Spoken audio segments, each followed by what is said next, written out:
A god who traded his eye for wisdom enters a galaxy where wisdom only deepens the horror. The stars here do not guide, they scream, and every fate he reads ends in fire. Even prophecy offers no comfort when every future is damnation. But can a king of endings survive in a cosmos where the apocalypse never stops? The crone world of Iscaris drifted through the void like a corpse wrapped in silk, its wraithbone spires cracked and leaning, its infinity circuits humming with the screams of souls that could find no rest. Once it had been a jewel of the Eldari Empire, a world where the psychic aristocracy danced beneath crystalline domes and shaped reality with thought alone. Now it was a ruin, a monument to hubris, and the ghosts of a civilization that had birthed its own damnation. The sky above the world burned with unhealthy colors, warp rifts bleeding violet and crimson into the atmosphere, casting twisted shadows across pale stone pathways now choked with thorns. The air tasted of ash and old sorrow.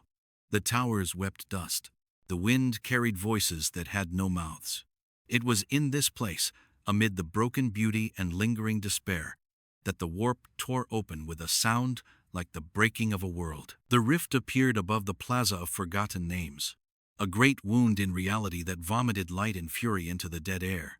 Wraithbone cracked beneath the pressure of its manifestation. Statues of ancient heroes split down their centers and toppled, shattering into fragments that glowed faintly with residual psychic energy. And from within that impossible aperture, a figure stepped forth, tall and clad in armor that seemed carved from twilight itself, a broad-brimmed hat shadowing a face marked by a single burning eye. Odin All-Father emerged from the Imperium with the slow, deliberate stride of one who had crossed greater chasms than the boundary between life and death. He stood upon the cracked stones and surveyed the ruin with grim familiarity. His remaining eye, a brilliant gold that seemed to hold the light of dying suns, swept across the landscape with precision that surpassed mortal comprehension. His other eye socket was empty, a dark hollow that drank in the warp light and gave back nothing, a wound freely given in exchange for wisdom.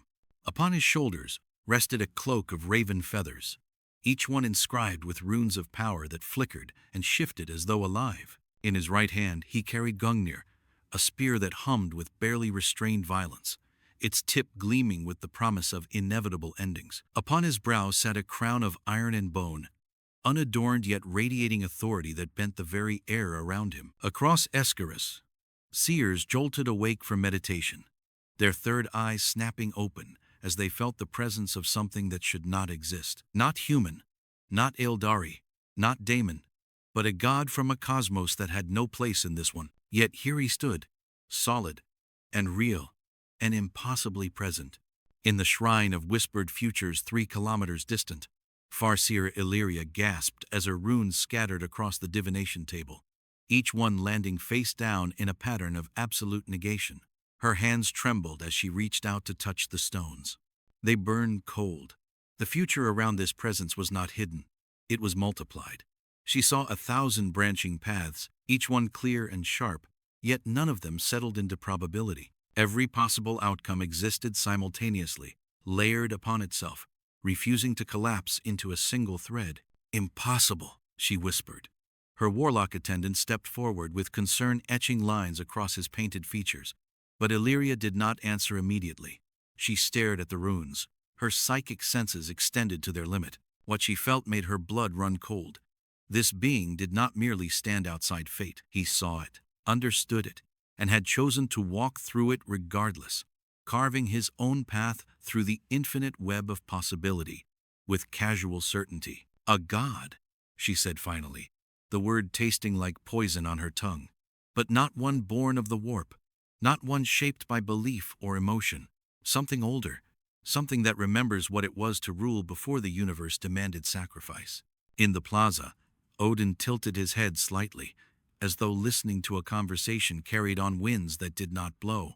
His single eye narrowed. Then he smiled, a cold expression that held no warmth, only acknowledgement of a challenge accepted. He raised Gungnir, pointing it toward the largest of the remaining spires. "I know you are there, children of the dying empire," he called out, his voice resonating with power that made the air itself vibrate. "I have crossed the void between worlds to witness the twilight of your kind. Show yourselves, or I shall come to you, and neither distance nor deceit will spare you from my gaze." The words rolled across Ascaris like thunder carried by forces that transcended simple sound. Illyria flinched as though struck. She rose with fluid grace, her armor of interlocking psycho-reactive plates shifting to accommodate the movement. "Gather the guardian host," she commanded. "Full deployment. We do not yet know if this being is predator or potential ally, but we will meet him with strength regardless." She walked toward the plaza, her retinue forming around her like petals around a deadly flower. Odin waited with the patience of mountains. He did not move as the Eldari forces assembled, dozens of guardian defenders materializing from concealed positions, their shuriken catapults raised and tracking him with inhuman precision. Dire avengers took up flanking positions, their ornate armor gleaming. Wraithguard, towering constructs containing the souls of the dead, lumbered into formation, their heavy weapons humming with barely restrained destruction. Yet Odin regarded this display of force with the same mild interest one might give to children playing at war. Illyria stepped through the cordon of her warriors and walked alone across the open plaza toward the stranger. Her psychic senses screamed warnings at her, but she forced herself forward with iron discipline. She stopped 10 meters from Odin and inclined her head fractionally, a gesture of acknowledgement rather than submission. "I am Farseer Illyria, of Craftworld Oathway," she announced. "You stand upon a sacred world of the Eldari. State your name and purpose, stranger, before I am forced to interpret your silence as hostile intent." Odin regarded her with his single burning eye, and for a moment Illyria felt as though she were being dissected, every layer of her being examined and catalogued. Then he spoke, and his words carried the weight of ages. "I am called Odin All-Father, seeker of wisdom and keeper of the runes. I have walked between stars before your kind learned to shape thought into matter. I have bargained with words beneath the roots of existence and paid the price of foresight with my own flesh. I come seeking knowledge of this galaxy's doom, for I have seen the threads of fate converging toward an ending that makes even gods tremble." His words hung in the air like falling stones. Illyria felt her breath catch. The being before her spoke of foresight, of doom, of the kind of cosmic awareness that only the most powerful Farseers glimpsed in their darkest visions. And yet he spoke with certainty, as though he had already witnessed the conclusion. "You are not of this realm," she said carefully, probing with her psychic senses while keeping her surface thoughts calm and controlled. "Your presence does not register correctly within the warp. What are you?" Odin smiled again, that cold expression that held infinite patience and equally infinite weariness. "I am a remnant of a war that never ended. In my realm, we called it Ragnarok, the twilight of the gods, the final battle where even victors died and the world was consumed in fire and flood. But I learned that apocalypse is not an event, it is a state, a condition. And this galaxy of yours exists in perpetual Ragnarok, stretched across millennia, devouring itself slowly while pretending there is still hope for survival." The brutal honesty of his assessment struck Illyria like a physical blow. She had spent lifetimes trying to deny that very truth, constructing elaborate plans to preserve her people, always telling herself there was still a path to salvation. And this stranger had looked at her reality for less than a heartbeat and named it for what it was: dying. "You claim to seek knowledge," she said, forcing her voice to remain steady. "What knowledge could a god require from the ruins of our empire?" Odin turned away from her, his gaze sweeping across the broken spires. "I would know how a civilization becomes so drunk on its own power that it births its own damnation. I would know how long you have fought against that damnation, and how many souls you have sacrificed to buy each additional year. I would know if there is wisdom in your desperation, or only the thrashing of the drowning." Illyria's jaw tightened. Anger flared within her, hot and sharp, but she did not allow it to escape her control. "You speak as though you stand above judgment, All-Father, but I sense the weight upon you, the scars.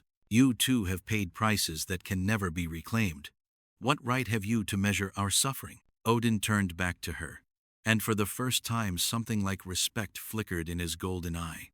"The right of one who has already lived through the ending, who has seen his sons turn against each other, who has watched the sky split and monsters pour forth to devour creation, who has stood at the edge of oblivion and made the choice to continue not because there was hope, but because surrender was unthinkable. He leaned forward slightly, his presence suddenly overwhelming. "I do not judge you, Illyria. I recognize you." The words created a silence that stretched between them, heavy with implications neither could fully articulate. Then Illyria spoke quietly. "There is a test I would set before you. 3 kilometers north lies the Shrine of Eternal Weeping, a place where the boundary between real space and the warp grows thin. Demons breach the veil there, drawn by the psychic resonance of souls trapped in our infinity circuits. Yesterday, a new incursion began. 6 of my guardians died before we could seal the breach. If you would prove your value, All-Father, go there and close the wound permanently." Odin's smile widened fractionally. "A trial by combat. How traditional." He hefted Gungnir. "Lead the way, Farseer. Let me see what manner of horrors your people's sins have unleashed upon reality." They walked through the ruins, and as they moved, Odin observed everything with intense focus. He noted the way the Eldari moved, graceful and efficient, every motion economical and purposeful. He studied the architecture, seeing in its curves and flowing lines an aesthetic that prioritized beauty even in structures of war. He felt the psychic resonance that permeated every surface. They rounded a final corner, and the shrine came into view. At the center of its courtyard, a wound in reality pulsed with sickly light roughly 3 meters in diameter, its edges ragged in bleeding energy into the surrounding space. And pouring through came demons, lesser horrors of Tsiench, capering things of nightmare geometry and screaming color. Pink and blue flesh writhed together, tentacles erupting from mouths that were themselves made of smaller mouths. Illyria's warriors immediately formed defensive positions, shuriken catapults spitting monomolecular discs toward the daemons. The projectiles shredded lesser horrors, but more poured through to replace them. Odin observed the battle for 3 seconds, cataloging tactics and capabilities. Then he strode forward, Gungnir held loosely in his right hand. A pink horror lunged at him, its form elongating impossibly. Odin's arm moved with casual efficiency, Gungnir's tip intercepting the daemon at the apex of its leap, punching through its center mass and erupting from its back in a spray of warp fire. But the horror did not simply die. It split, dividing into 2 blue horrors that cackled with manic glee. Odin spun and spoke a single word in a language that predated human civilization. The runes inscribed across his armor flared with cold light, and the blue horrors froze mid-motion. Then they imploded, collapsing inward with small pops of displaced air. Odin continued walking toward the breach without pausing. 3 more pink horrors charged simultaneously. Odin swept Gungnir in a horizontal arc, and the spear's passage left a line of frozen air in its wake. The daemons crossed that line and shattered, their forms crystallizing and breaking apart into glittering fragments that fell like snow. Illyria watched with growing astonishment. This was not brute force. This was something else entirely, a master craftsman at work, each motion precise and minimal, achieving maximum effect. Odin reached the edge of the warp breach and planted Gungnir's butt against the wraithbone floor. The impact sent a shockwave rippling outward, staggering the remaining daemons and causing the breach itself to shudder. Then he began to speak, his voice rising in a chant that made the air vibrate with harmonic frequencies. The words were runes given voice, concepts of binding and sealing given physical form through sound. As he chanted, Odin traced patterns in the air with his free hand, and where his fingers passed, glowing lines appeared, hanging, suspended, as though carved into reality itself. The lines connected, forming complex geometric shapes that pulsed with power, Futhark runes, ancient and terrible, blazing with cold authority. The daemons within the breach shrieked in fury and terror, recognizing the power being brought against them. They surged forward with renewed desperation, throwing themselves at Odin in a writhing mass. The Eldari defenders poured fire into them, but dozens slipped through. Odin did not falter. His chant continued, building in intensity, layering meaning upon meaning. The runes he had drawn began to rotate, orbiting each other in intricate patterns, creating a web of power that stretched toward the breach like grasping fingers. And where that web touched the wound in reality, the breach began to shrink. The daemons howled, Greater things pressed against the other side of the veil, their presences so vast that their mere proximity caused reality to warp and buckle. Odin raised his voice to a roar, the final syllables of his binding chant splitting the air like thunder. The runes flared with blinding intensity, and the breach collapsed, imploding inward with a sound like the universe taking a breath, sucking the remaining daemons back into the Imperium and sealing the wound behind them with finality. Silence fell across the shrine. Odin lowered his hand, the runes fading from visibility, but their power lingering in the air. He retrieved Gungnir and turned to face Illyria. "Your breach is sealed," he said simply. "The bindings I have placed will hold for centuries, unless deliberately broken from the other side by something with power equal to or greater than my own." Illyria stepped forward, her psychic senses probing the area where the breach had been. She found nothing. No residual warp energy, no weakness in the fabric of reality, only solid, stable space. The impossibility of it stunned her. Yet this being had accomplished it alone in minutes, using methods she did not understand. "What manner of sorcery do you command?" she asked, unable to keep the awe from her voice. "Not sorcery," Odin replied. "Runecraft, the fundamental language of reality, older than your warp and deeper than your Mytherium. All things are subject to it, for all things are ultimately patterns, and patterns can be read and rewritten." Illyria considered this, her mind racing with implications. If this being possessed knowledge of forces outside the normal dichotomy of real space and warp, then he represented a resource beyond measure and a threat beyond calculation. "All-Father," she said carefully, "your demonstration has convinced me. I will serve as your guide to this galaxy, and I will commit my forces to protecting you as you pursue your quest for knowledge. But I must ask, what do you hope to gain from witnessing our apocalypse?" Odin stopped walking and turned to face her fully. "I seek to understand if endings can be altered. In my realm, I spent millennia trying to prevent Ragnarok, trying to change the prophecies that foretold my death and the death of my sons. I gathered wisdom, made alliances, sacrificed everything that could be sacrificed.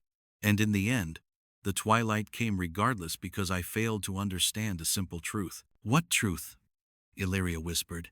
"That some fates are not chains binding you to a single outcome, but currents carrying you toward an inevitable shore.